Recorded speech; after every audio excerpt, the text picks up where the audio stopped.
Welcome to our 5th webinar, this time on working together, new people, new teams, new skills. So this is all about recruiting, developing and embedding new skills in new teams. As some of you heard, I'm Vicky Purwell and I'll be facilitating. I also have with me John Bostock from the DFE, who I'll be shortly asking to input, and I'm sure he'll have some questions as well. Thank you for joining. You will have heard, I think, most of you, a little beep to say that we'll be recording the webinar. We've done this with all of them, so we can make them available on our website. For those of you who didn't hear, we have 4 of the projects taking part in the innovation programme here today to discuss the topic. We have Catch-22, Ealing, Sefton and Surrey, and I'll be asking them to speak shortly about their experiences on the topic. And then we hope that all of you will take part in the discussion by asking questions or offering your own experiences, either through the message facility if you're logged in online, or by emailing innovation@springconsortium.com at any time during the discussion. And we'll do our best to keep an eye on the questions coming through and put them to our speakers.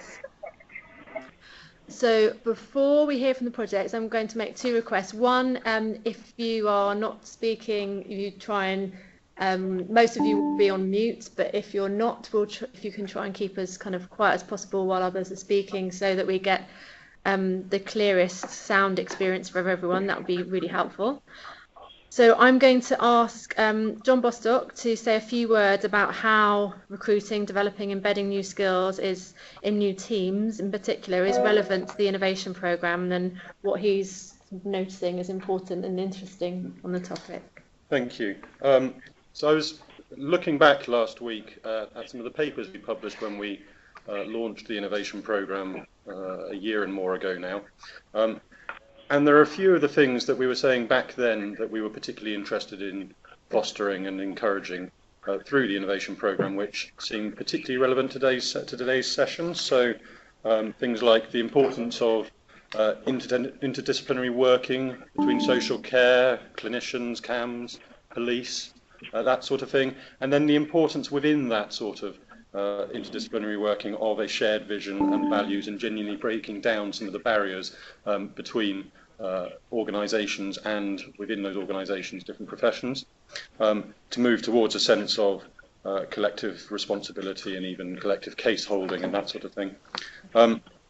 There was a particular line that struck me reading back over this that I think I'll play back verbatim perhaps, where we said what we were looking for was examples of where work is done at the right level, where professional time is focused on intensive work and most vulnerable families, backed up by high quality admin support.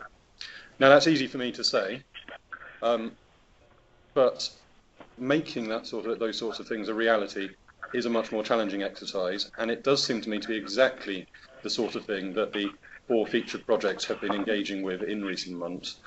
So in different ways, Catch-22 and Ealing and Sefton have all been looking at changing the social work role, making greater use of other professionals within statutory settings with, of course, some sort of social work oversight, but actually allowing the social workers to focus their professional time on the really high-risk cases. And so I'm interested to hear a bit about some of the cultural, professional, perhaps legal challenges that approach might pose, and how those projects have been dealing with those. Similarly, Sefton, Surrey and Ealing are all heavily invested in breaking down disciplinary boundaries and barriers, and trying to make the child and young person's experience as seamless as possible. I'm hoping that they'll be able to tell us a bit about how they've managed things like pooling budgets, sharing leadership, fostering a bit of the sense of shared ownership at the coalface, and maybe some more practical stuff about recruitment and induction of teams. And finally, I'll probably be corrected on this. I don't think among the 4 featured projects we have a specific focus on admin questions. But there are other projects across the innovation programme who are working on things like, for example, developing a cadre of social care specialist admin support. And it might be, I suppose, that we get into that sort of territory towards the end of discussion. We'll see. said a fair bit there. I think perhaps it's time to bring in some of the projects themselves. Great, thank you, John. That's really helpful. So what I would like to do now is I'm going to come to each of our 4 feature projects in turn, and just ask you to start by just saying 1 or 2 sentences just to let everybody know about what your project is, to put it in context, and then to just start off by talking about some of your a couple of your experiences and insights that you think others might be interested in relation to this project. So I'm going to come to Julie at Catch 22 first. Julie, could you let us know what your project is and some of your key experiences in relation to this topic, please? I can. Hi, I'm Julie Philbin. I'm the programme lead for Project Crew. So Catch 22 and Cheshire East Council have developed a partnership approach to support children and families at the lower end of risk in South East Cheshire. So our innovative approach involved the establishment of 4 new child in need teams within Catch 22 that operate in pods comprising of social work and non-social work qualified family practitioners who deliver through a core methodology of solution-focused brief therapy and work intensively with small caseloads of 12 children. So each pod is managed by a social work consultant who holds the statutory accountability for the cases. There are 5 family practitioners in each pod and an administrator. So we're a new innovative service which aims to better support those at the lower end of risk and need and prevent the cases from escalating and de-escalating throughout the system, which is what tends to happen now, and obviously then to achieve better outcomes for those children and young people and their families. And then do you want me to carry? Yeah, thanks, Julie. I mean, in particular, I know it would be interesting to hear about picking up on some of John's points. For example, your approaches to team and individual development in that context. And anything around recruitment as well. When the team was recruited, the family practitioner roles were purposefully advertised as a job without an essential professional qualification required, and what we were looking for was strong motivation, innovation, a willingness to try a new approach to work with children and families, to be solution focused, and for people to be tenacious and persistent.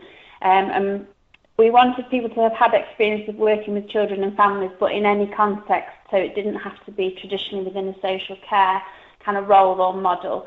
And what we ended up with then was a real mixed skill set of experience and knowledge. So we have workers with early years qualifications and experience. We do have some newly qualified social workers, people who've done youth work, drugs and alcohol, education, domestic violence, and that have also worked previously within family support roles.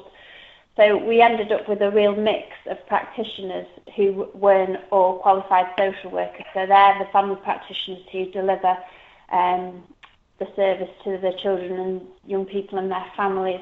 And then they're managed by a social work consultant who is a qualified social work person, and they have the accountability for the statutory case, the statutory responsibility, for the cases.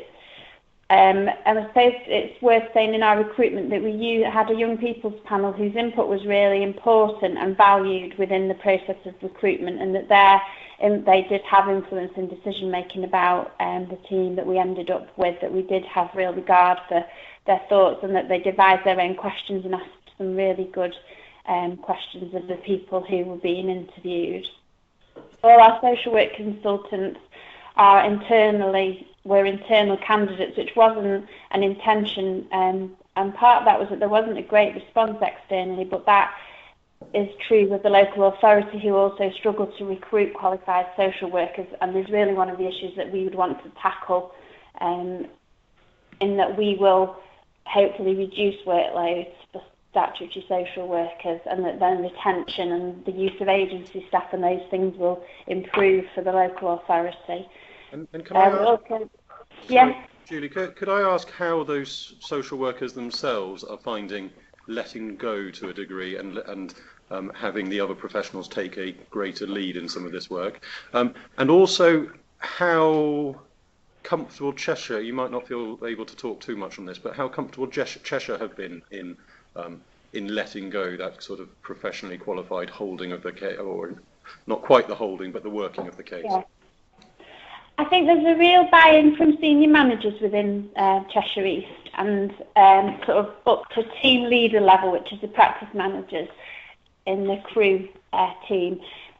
And I think that the social workers, we're getting there. I think they perhaps need, some of them are seeing it as a step-down service, which we're not. We're working alongside them to deliver a service to the children that are at the lower end of risk. So I think that that's something that we've had to work with them on, to increase that understanding that it isn't a step down, that it's a parallel service.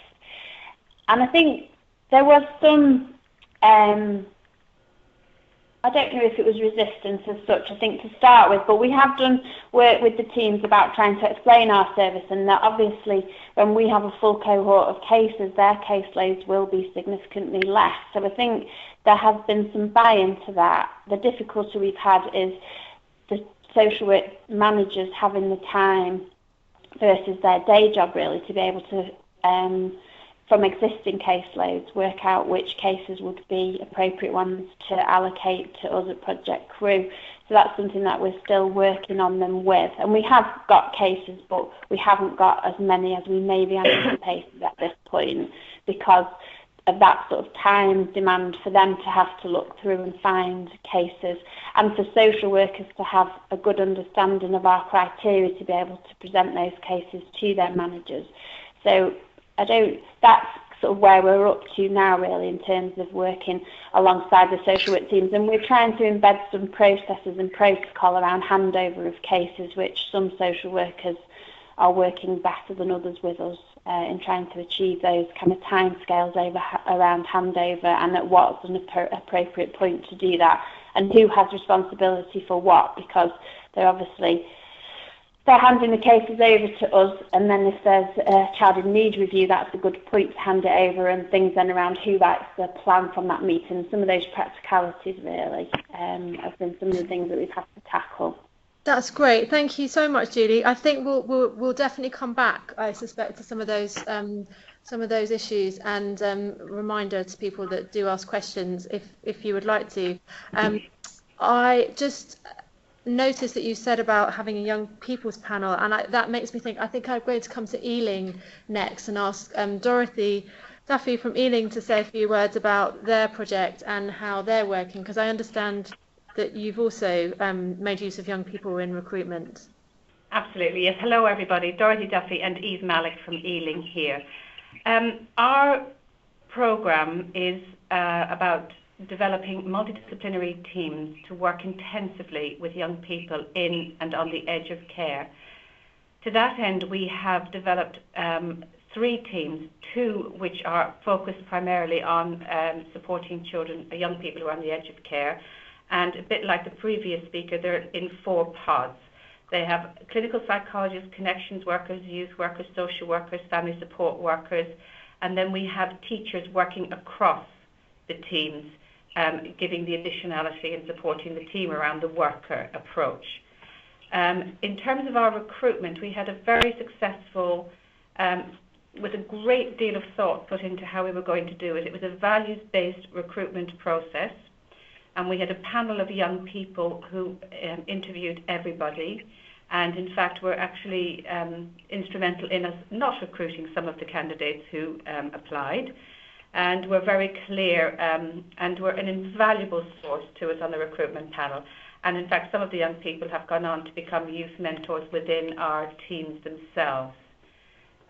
Our in-care team, the main premise of that is to bring young people who are in far-flung, in the main, expensive residential placements back in-house and support them, offering a 24/7 wraparound support to both the foster carer, usually it's the foster carer or the placement. And the other element of the in-care team is to support those young people who are in what we call sort of wobbly placements, at risk of breakdown, or who have previously bounced around placements. It's an intensive approach to working with young people. We've already moved 3 young people back to local placements, and 3 are due to move back in the next few months. So the MAST teams, the multi-agency support teams, are working with currently 100 families. They started at the end of July following a 2-week intensive induction. They have an integrated training program and an approach to working that involves 3 training providers, which if you want to know more about, I'll talk to that as well. And our Connect team, the in-care team, are currently working with 50 young people, which is they're both at full target capacity at the moment. So, Dorothy, you mentioned about the training. Is there anything that you've learned that is particularly important about the training, given the kind of pod structure and the different sets of skills that you have working together? I think one of the great benefits of the training was that because of the different disciplines working together, it actually tapped into and helped each understand that this was our way of working going forward. We were already building on a program of partnership work training, which has been delivered by the South London and Maudsley Hospital Trust, which is about working in partnership with families. It has a language and a framework and an evidence-based framework about it. So part of the training for all the disciplines was a grounding and a foundation in family partnership training. Did you want to say any more about that, Eve? No? Okay. The other element of the training is AMBIT, which is from the Anna Freud Centre, and it is about the approach to working in a multidisciplinary team with the child, and a team around the work, a team around the child approach. And it involves things like daily meetings, group discussions and group supervision about specific cases, open and transparent discussion, meaningful discussions, because the basis of our model is about workers being able to work in an intensive, relational way with the young people to affect change. For the foster carers, the other element of the triumvirate, if you like, of training is dyadic developmental training, DDP, which we have given to 10 staff at level 1. And 20 staff and foster carers are attending a 5-day workshop with attachment based on DDP about helping and supporting foster carers to understand developmental trauma to enable them to support the young people better and understand what happens sometimes when children have very difficult times with them. And again, that's about supporting the stability of the placement. And how have the staff who have come from these individual professional backgrounds settled into that new kind of that new structure, way of working, having a way of working that's a kind of new and works across them? Overall, incredibly they enjoy it and very successful. The group supervision in particular has been a huge success because it creates a safe and open space, and the word safe comes up a lot, that staff need to feel safe about exploring difficulties, issues and challenges, both that they're experiencing and that they may be experiencing in working with a child or family. And the group supervision, I think, has been a huge way of people being able to be reflective and be honest and transparent. There's been some little sense from some professions that they're afraid of losing their own professional identity, that in doing some of the more statutory work, the coordinating of meetings, etc., does it conflict, for example, as a clinical psychologist, am I in conflict in a therapeutic way if I'm arranging, a professionals meeting, etc., and supporting that. But the communication and the supervision with the social work team managers and deputy managers is wonderful in that they have been able to explain about the statutory assessments, the legality, the legislation, as well as supporting them to think about and manage risk. So I think it's the professional identity bit that people are naturally a little bit wary of losing if they all become a sort of a generic worker within the team around the family. And I found that last point interesting, Dorothy, the sense of the social care staff.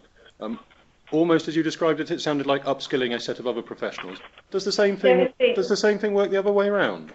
I was about to say the upskilling and the cross-fertilisation of knowledge experience and skills has been fantastic. There are a number of ways in which clinical psychologists can sort of hypothesize, have formulations, help people think and reflect about the way in which they work with families and the responses to them. The social workers, in turn, about the legislation, the process, managing risk, CSE, all that sort of thing. And the youth workers are often the people where the communication happens with the young person because they're non-statutory and they build a relationship that's outside of any statutory process. The connections worker, of course, have a fantastic role as well in terms of supporting children who are NEET. So there is great cross-fertilisation of knowledge, and I think that that's something that will grow, and I think that's something that will be everybody will feel a huge benefit, and we need to emphasise that where there might be a sense of a possible loss of identity, you're also gaining enormous amounts of knowledge in other areas. That's great. That's really helpful, Dorothy. Thank you. And I think that's really useful advice for others as well in terms of highlighting that benefit when you're introducing this kind of team working. I'd like to now turn to Sefton and Marlon Banham from Sefton and invite you to, Marlon, to talk a little bit about your experiences on how you've brought together skills across a multidisciplinary team and ask you to say a little bit about that, please. Okay, hi everybody. Yes, we've developed what we call the Community Adolescent Service. It's seen as a preventative service and it is staffed predominantly by council staff who had worked in a variety of early help support services. So they may have been fit workers, youth workers, education welfare officers, a whole range of skill base. And then we introduced some specialist staff and just 2 social workers. We work on 2 teams across the geographical boundaries in the borough. We're a long thin borough, so we just have a north and south team, which is easy enough. We work with 12 to 25-year-olds, and we have a little mantra, which is about having 1 referral process, 1 plan, and 1 worker. And our concept really is to build relationship-based work. And what we've done to try and work with the range and get a culture shift really from a range of different people, disparate people coming together, try and deliver a new service in a new way, is that we've used social pedagogy and restorative practice as our glue, if you like, to try and give people a shared sense of what they're trying to achieve, how that's with the shared value that we've already had across the town. So to support that, we work with generally children who would sit below the threshold for social care, but we've also quite deliberately, in a sense, been flexible about how you determine that threshold. So, for example, we would see the bulk of our CSE risk being managed within this CAS service, unless it was obvious that there was compromised parent, in which case it would remain within the social care teams. We've sought dispensation from DfE around the need for a looked after child to necessarily have an allocated social worker, on the basis that if we're working with a child and the relationship is established and effective, why would we then, just because that young person, for whatever reason, needed to become looked after, why would they of itself need to have a change of worker, rather than to ensure that all the safeguards of becoming looked after were provided? Now, we don't envisage that we will have many looked after children in the service, because the whole point of it is to work at edge of care. But equally, we're new, we're just establishing this way of working, so inevitably there will be some children who will tip over into care. What we've agreed is that we will work, because our emphasis is to work with those older young people to get them back home or to other family members where it's safe to do so. If we fail to be able to safely reunify children with their families by the time of the second review, then the case at that point will transfer to mainstream social care. And I think John would like to ask you a question about that. Right. Well, so I was just going to say, we've spoken about this particular aspect of the project a couple of times, I think, in the past month. And It's interesting, isn't it? Or I've certainly found it interesting with your project, and also I think to a degree the Catch-22 and the Ealing one. Perceptions that people have as to the either the regulatory framework or the statutory guidance as to what social workers do and don't need to do. And while there is a clear role in decision making and oversight, it seems to me, looking at those three projects and perhaps some others in the portfolio, that there's a bit of understandable risk aversion in the sector about playing around a little bit with what it is that the statutory framework requires. And I just wonder if you wanted to tease that out a little. Yes, there is, and I think that it's legitimate that there is so as well, because we, for example, have only had one young person who we decided it was appropriate to remain within the service, although it was clear that she needed to become looked after. That's raised a range of concerns for a range of people, and for that particular case we've re-looked at the risk management of that case and made a decision that actually it needs to be co-worked with a social worker for that particular case, and I'm perfectly comfortable with that, because I think there's a danger either way. There's danger in people feeling that the regulations say so that's what has to be and you can't move from that, whether or not that's right for the child, and there's equally a danger in us saying, well, we don't think you need to do that and therefore we're not, even if there is a level of risk which we can't guarantee is being successfully managed. So what we've done is taken I think a safe and flexible approach and saying we're still developing. We haven't changed our desire that that's how we will work. We made a decision based on one case that we felt we need to strengthen our response, and that's what we've done. But we haven't fractured the key relationship, which is the basis on how we're working.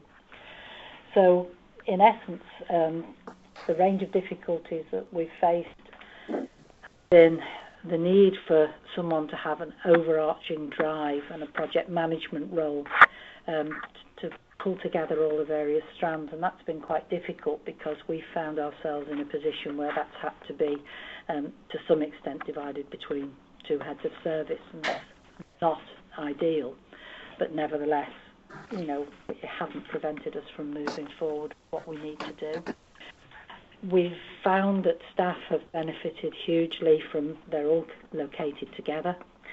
They have a shared allocation process, a shared supervision process and case management, and we have protected time, which is half a day a week, which is the time where we're expecting workers to go and seek from their colleagues those areas of practice with which they may not be familiar. So the sorts of things would be a key worker who's maybe come from a background of, a fit worker perhaps, a family intervention worker who's got loads of skills around parenting, loads of skills around working directly with young people, but perhaps doesn't know what to do if there are issues about school attendance. So we would use that protected time for them to have those conversations with the person in the team that does have those skills. Example. Sorry, go ahead. A really good example of skill sharing is a young woman, 17-year-old, self-harming, previous involvement with CAMS, adamant, well, first of all, didn't engage with CAMS, so was discharged from the service, continued to have a low-level concerns about her emotional state and has restarted to self-harm, refuses to be referred to CAMS, doesn't want CAMS, but has got a good relationship with her existing worker. We have CAMS social workers, 2 CAMS social workers within the service, and so what we've been able to do is, through the joint work, is that the young person is accepting the support and the direction of CAMS through their main worker, and that's working. It's great to have that little case study. That's really helpful. Thank you, Marlin. And I was interested in you talking about the protective time as well, in a similar way to Dorothy and Eve were talking about the importance of daily meetings and that time with the team. So I'm going to move to us inviting Surrey to talk now. We have Dr. Andrew Hill-Smith and Christine Gee. I know you're both on separate lines, so I'm going to kind of let you decide somehow who's going to speak between you, and do both feel like you can contribute. I think what's interesting about Surrey is that you guys have been working on a multidisciplinary approach for quite a while, and in the innovation programme you're extending that service in a new way, and it will be interesting to hear about what you've learnt so far and what you might be taking into that new service. Shall I say a little bit about the Hope service, and Christine, you can add a bit about the extended Hope. Would that be sensible? Yeah. Yeah, we're in sort of opposite points of Surrey, so coordination by phone is helpful. So the Hope service is very interesting to hear about other people's projects. The Hope service is a mixed health and social care service. It's been around for about 10 years. Of course, the extended Hope is the extra innovation, which Christine is going to say a bit more about in a minute. So the Hope service was set up through pooled budget arrangements with the local authority, with funding from the CCG and from social care monies combined. So that's been around for a while. Very interesting to hear about the joining of cultures, professional identities and practices. So quite a lot of that has been evolving over time, and I wasn't around at the beginning of the project, but I was certainly hearing about a number of those discussions about identities, record systems, who carries what case and risk. But it feels like the backbone of the service is fairly mature at the moment. So another difference is that in CAM's language, the Hope service is a Tier 3/4 service. I would guess I think some of the other presenters would probably call themselves as Tier 3 services, but with a social care emphasis. So forgive me if I've described them wrongly, but certainly the Hope service is definitely 3/4. So that applies from the health point of view, so people at risk of hospital admission, but the same applies from the social care point of view, so risk of placement breakdown. And it's not just family home placement breakdown, it's usually residential care placement breakdown. So a lot of the kids are already in children's homes, so risk of out-of-county placement. Something like 25% of the people who come to service, all told, are looked after children. So there is a high proportion of looked after children within the service. The service has assertive outreach elements as well as a day programme. And to top it off, the day programme includes, well, it is a school, so it's registered as a school, inspected as such. So we've got the full multi-agency working, including teachers, social workers, nursing. I'm a part-time psychiatrist covering the whole county, so a small contribution to the overall flow. So that's the Hope service. Christine, do you want to say a bit more about Extended Hope? Yeah, the Extended Hope service was launched to extend the current remit of the Hope service that's worked very well, and to address the identified current lack of appropriate out-of-hours provision for Surrey young people aged 11 to 18 in mental health crisis. So this service was launched to meet that gap in provision. It has two elements to support these young people experiencing emotional and mental health difficulties out of hours. The first is the provision of 2 safe respite beds for young people in mental health crisis and need intensive support, but whose mental health does not require them to be admitted to a psychiatric ward. And the second element is the assessment and support service to extend the scope and remit of the Hope service, supporting young people and their families and carers out of hours when there's mental health crisis. So that's the service, and currently where we're at the moment is we've had 3 long weekends where we've launched the assessment service. Due to delays in building works and registration, we have a planned start date of the respite unit for January.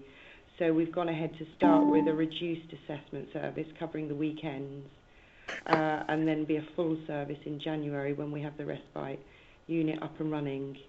And what would be really interesting if one or both of you could talk about is what kind of practical elements have helped bring the different disciplines that you're working with across CAMS, education, social work, and so on together.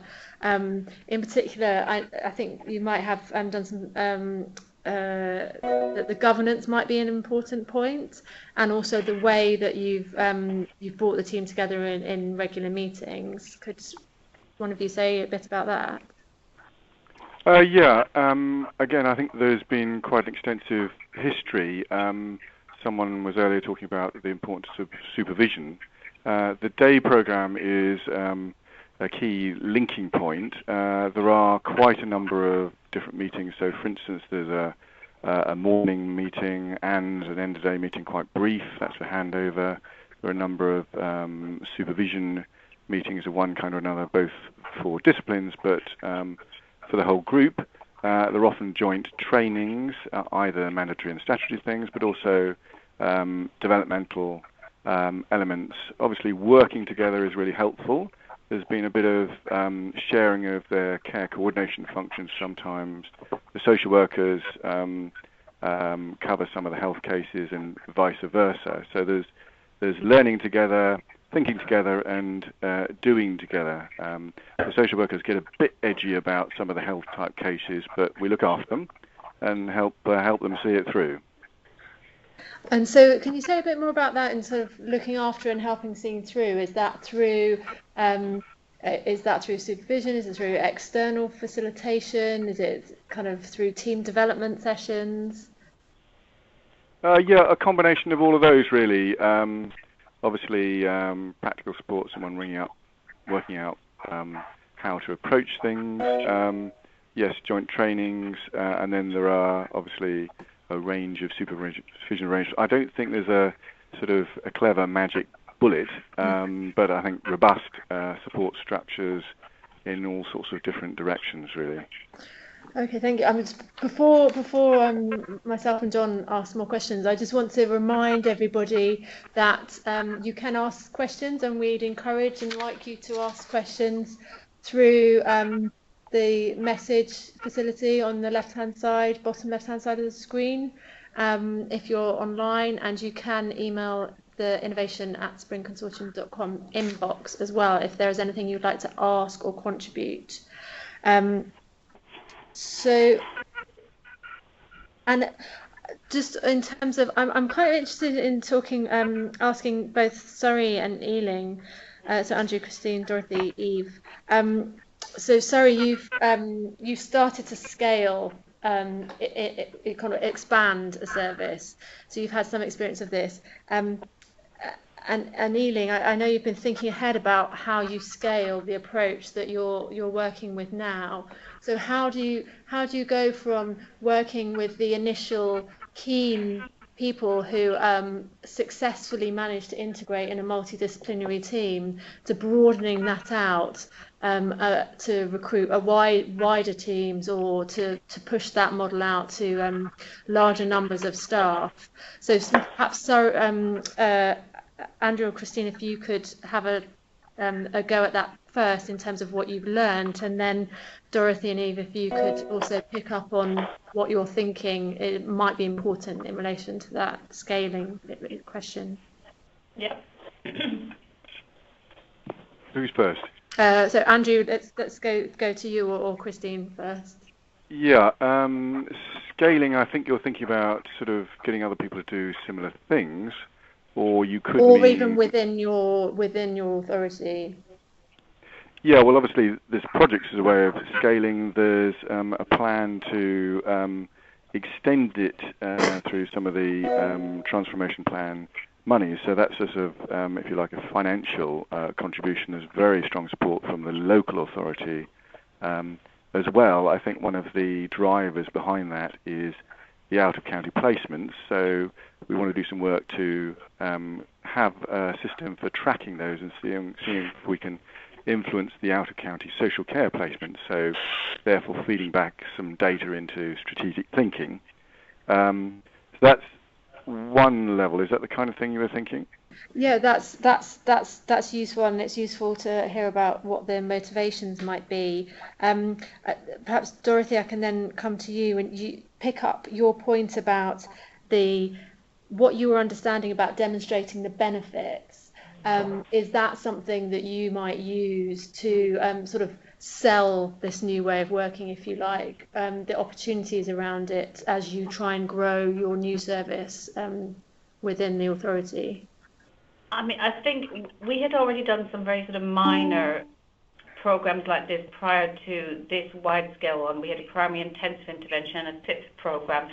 So the evidence was there that intensive relational models did work and did help reduce lack and numbers of social care. What we are doing here as well is we are integrating some of our existing programs. So the 0 to 5 early start, which is about early intervention and supporting families from conception through to 5, will be aligned with it. Then we have our early intervention and prevention service, which we are going to train up in our Brighter Futures model of working so the SAFE Plus, which is the early intervention and prevention, will work in an intensive relational way with families, both to prevent children becoming looked after, but in particular to reduce the numbers of children going into the social care arena. We are then, because we're less than 3 months in really in terms of having set the teams up, so the learning at the moment, the team managers are keeping a log and we're logging all the learning, but in terms of robust evidence about it working, we know in our hearts it will work, and it's already sort of reduced a couple of families from CP to CIN. But in terms of being able to work with smaller caseloads, etc., which is one of our ultimate goals, we're working on the model of throughput analysis at the moment and the affordability of the program going forward. And obviously, if you can imagine, our locality teams, which work with, which is our social care teams, what we'd ultimately like to do is to convert those into multi-agency support teams, our Brighter Futures teams, with a skill mix, excuse me. But there needs to be turning space where the families that we're bringing over from localities can be safely taken into MAP and they can work at the same time. So there's careful planning about that, and a lot of planning needs to go into how we're going to do that. But I think overall there is a real sense that this is the direction of travel that we want to commit to. Great, thank you. So I think from both senses, from both authorities, there's a sense of kind of buy-in to the approach and sort of permission to be trying to scale it. We've got a question in from Andrew Room about asking if the projects can talk a bit about costs in terms of, are these new approaches greater cost than the pre-existing solution, and what costs are required in terms of setting up and running these projects? I mean, I don't think we want budget breakdown answers, but if any of you have some thoughts about moving to a new set of skills and a new set of teams is going to have some cost attached to it. So would any of you like to volunteer to answer that? Yeah, Dorothy from Ealing here. The unit cost of our Mass and Connect teams is greater than the unit cost of our locality teams. No getting away from it, because they're working with smaller numbers and it's a skill mix, etc. However, part of the work that we are doing is a whole throughput and analysis against costings. And because, as I mentioned earlier, it's still early days, we need to think, have we got the skill mix right? Is it the right kind of skill mix? Because at the moment, we're working mainly with adolescents. But as we scale up, we'll start to work with children who are younger. And are the workers that we've got in our teams now the right kind of workers? Do we need to have more family support workers? So that work has to happen. But in terms of our modelling and thinking about throughput and numbers of cases to work with to make it manageable, the unit cost comes down significantly and is more on a par or slightly under the locality costs. Part of our issues as well, and I know it's with many others, is the cost of our agency staff, particularly social workers. And part of the expansion, if you like, of our Brighter Futures programme is the intention, the hope to reduce the numbers of agency staff. And it may be that we don't replace a social worker with a social worker, but a family support worker, etc. And that will reduce the cost overall, because we're not paying so much money out on agency. The sense back from workers is that if they had social workers had smaller caseloads, I think our retention rate would be better. So that is one of our key aims going forward as part of the expansion as well, and in turn retaining our social workers. Great. Thank you, Dorothy. And would anybody else, any Sure. of the other projects like to say anything about that? So, shall I say something? Yes, please, Andrew. So this is Andrew Hill-Smith again from Surrey, the Hope Service, again a multi-agency project, health and social care, which is a county-wide, and Surrey is about 1.2 million total population, to give you a rough idea. The Hope budget's about $1 million, a bit more than that, so £1 per total population head, roughly. The money, so the idea of the money, obviously it's been around for a while, and as I say, health and social care. So the savings were, in particularly when the CCG was spending money on Tier 4 admissions. Of course, the system has all changed come 2013, but the thinking is the same. So by providing intensive input for health cases, reduce the number of health admissions, but the same principle applies to social care and out-of-county placements. We've got a very good system for the health Tier 4 admissions, but part of this project will be tracking much more closely the out-of-county social care placements, because I think we need to demonstrate some cost savings there. So we're targeting the big spends, really, so invest to save on that front. I hope that sort of answers the question a bit.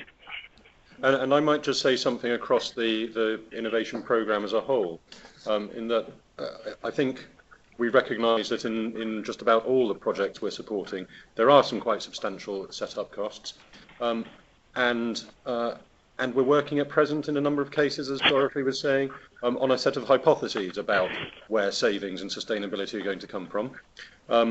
And if we look at the analysis we've done of this, it averages out at about 3 years before we'll be able to show one way or the other that we've proven those hypotheses.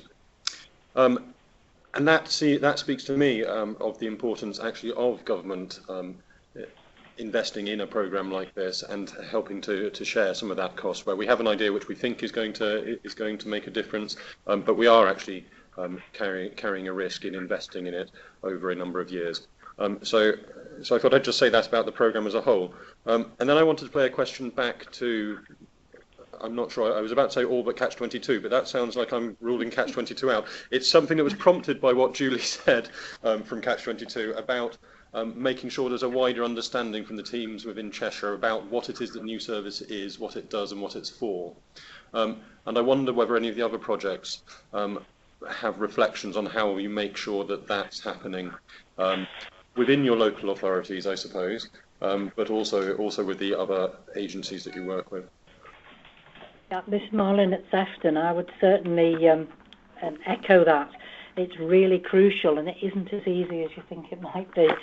And we've certainly, at the moment, are working quite hard to help social workers who are not primarily involved with the CAS service see that this is an investment over time.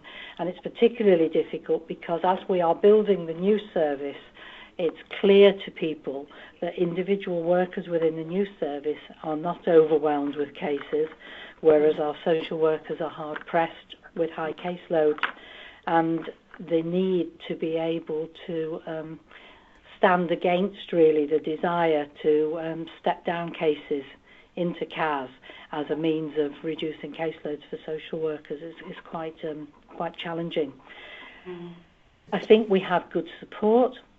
Everybody understands the philosophy and the sense of what we're trying to achieve, and I think everybody is signed up to the concept of it going to happen. I think if we don't begin to see some small shoots very soon, that patience will diminish really between partners, but particularly social care partners. But we are hopeful that our staff group is predominantly made up from existing staff. So we've used the innovation money to bring in a couple of additional workers from police, adult mental health, drug and alcohol. And we are hoping that from those individual agencies, we'll see the benefit to them in the greater case, certainly for the police in things like the support to children who go missing, will be sufficient for them to want to continue to reinvest. The rest is the council's money used differently, and our own resources. So we've been able to use council buildings. One of our biggest challenges is in getting IT systems where we're getting people to speak to each other in an effective way, and that is actually taking us longer and proving more difficult than we thought. Where we've got cases, for example, that are open to the yacht, and there's need for reporting back into yacht systems. If young people do become looked after, they need to be properly recorded within children's social care systems, but the bulk of the young people would sit below that in an early help system. And so how are we going to get something that enables people to record once and enables everybody within the service to have access to that? So that's probably one of our biggest challenges at the moment. Thank you, Marlon. I'm actually going to just pause on other responses to that because I know we're running out of time, and we have another question that's come in. Andrew's thanked everyone for the cost-related comments and asked if it's challenging to come up with the measurements of impact. So this is slightly beyond the topic, but if anybody's got any comments about how so it's linked to the conversation we were just having about building evidence to increase people's confidence in this new way of working. Is it challenging?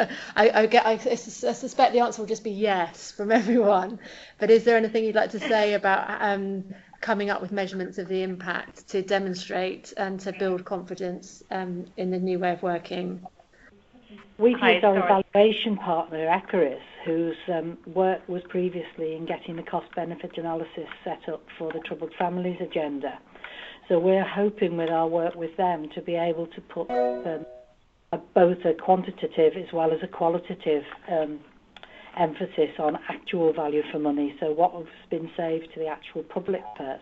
What we won't be able to do, I don't think, is break it down into individual agency cost savings, but I think we will be able to evidence some overarching cost savings from families where they've had 4 or 5 or even 6 agencies working with them, to where we're hoping to reduce that to 1 or maybe 2. That in itself will bring about some cost savings, and the other emphasis is easier, where we could actually measure the reduction of young people 12 plus who are entering the care system for the first time. And did I hear somebody else coming in on that as well? Yeah, this is Dorothy here from Ealing. We're in the process of developing and signing off an outcomes framework for everybody to work to, working very closely with the evaluation team as well to avoid duplication.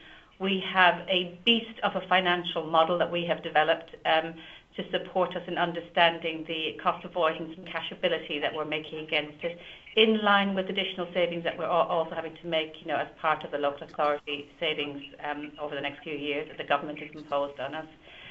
So I think that that's what's needed really, is this, because I had a meeting with the chief executive this morning, for example, and what he wants is evidence that the LAC numbers are coming down, that the placements numbers are coming down, that kids are staying safely at home. So the framework that we are developing, and as I say, it's needed extremely good working relationships between our data and performance and finance colleagues to understand it in great detail, to be able to give us those costs, to be able to evidence from a cost and an outcomes point of view.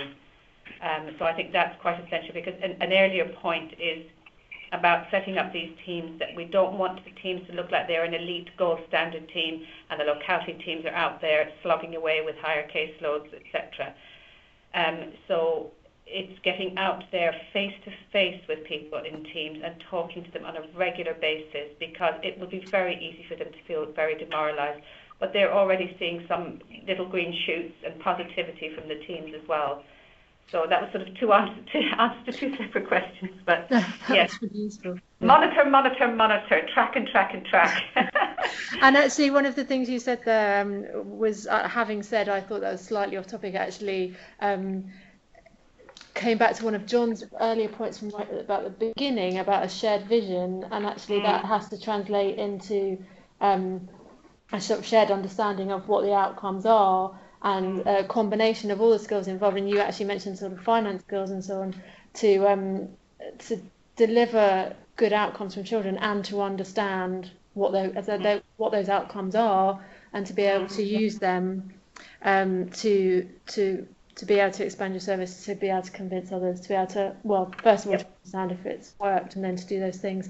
I have more questions that I'd like to ask, and I don't know if any others do as well, but we are unfortunately running out of time. I'm just going to invite John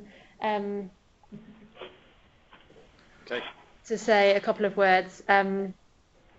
First of all, before I ask one, is there, if any of you, would any of you like to make any final comments? I know, Julie, we've not come to you for a little while. Is there anything you'd like to add on any of that recent discussion? There is a prediction for a significant reduction in cost.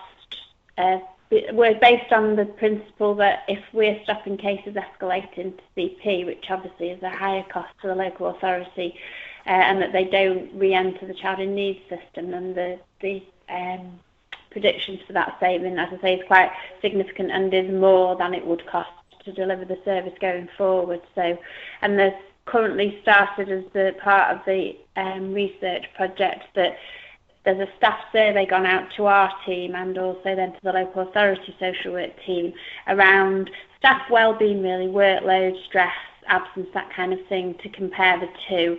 And then that we will, the research fellows will interview 7 or 8 of the children and young people we're working with and their parents and the family practitioner of those workers, and we'll do the same in the local authority, and again to compare their experience of the service that they've had, but also about, and isn't about undermining what goes on in children's social care, but about the difference really, and what difference we're making, and hopefully the impact that we're having with the children and young families that we're working with. And that will be repeated then in February next year. Thank you, Julie. That's useful, and actually reminds us that this importance of kind of communication about what's happening is not one way. Any other final burning comments before I ask John to say final couple of words? Just I'll say one other thing about outcomes, shall I? This is again Hope Service. Sorry. As someone said earlier, monitor. But I think it's important to be clear about what you want to really focus on. Getting any outcome information. I mean, also working in the health service, we have been part of Cork and soon to be part of IAPT, and it's fiendishly complicated getting follow-up data in a reliable way. Certainly we focused on some service level measures, and as I said about inpatient admissions, so we tracked that really carefully. Other people have talked about numbers of people on CP, so tracking 1 or 2 things really carefully is important. We've looked at Honoscus as a clinical measure, so what's happening to the young people. It's taken a huge amount of effort over a long time to get good quality follow-up data, and it's really, really difficult. So my advice, if you like, is select a couple of things and do them really well. Rubbish data is not worth having. Okay, thank you. That's good advice, Andrew. So I have to close us in a minute. So, John, any final thoughts from you? So I just wanted to say thank you to everybody first off. It's been a very interesting discussion. There's far more that we've discussed than I'm going to be able to reflect on here, so I thought I'd just pick out 3 things which struck me as we've been talking. And so the first, and it seems particularly when we're talking about multidisciplinary teams, seems to be the importance of some early shared experience to make sure these teams actually get off on the right foot, followed by constant close work together, be that through group supervision or other means, to make sure that a set of professionals coming together feel comfortable to work with each other and to be open with each other. The second thing seems to be this wider understanding. So if that's about an understanding between a set of different professionals about how they're going to work together, this question of getting the wider understanding among among your partners, but also within your organisation about what a new service is, how it works, and who it's for, feels to me just as important as getting the service itself right in the first place. And then the third thing, I was just really quite struck with the power of the statements around multi-agency working as an agent for upskilling your workforce. And we tend to think about it, as I said at the beginning, I suppose, in terms of making an experience seamless for children and young people, but it actually sounded to me a really strong message there about adding value to all the work that all our professionals do in their hundreds of interactions with children and young people. So thank you, everybody. Thank you. Yes, and I'd like to echo that thanks. I think it's great points from John. I'd like to remind everybody that they can send follow-up questions or reflections if you'd like to add anything to the innovation@springconsortium.com inbox. The recording will be on the website in the coming weeks, and just thank you everyone for joining, as well as the projects for contributing, and have a good rest of your week.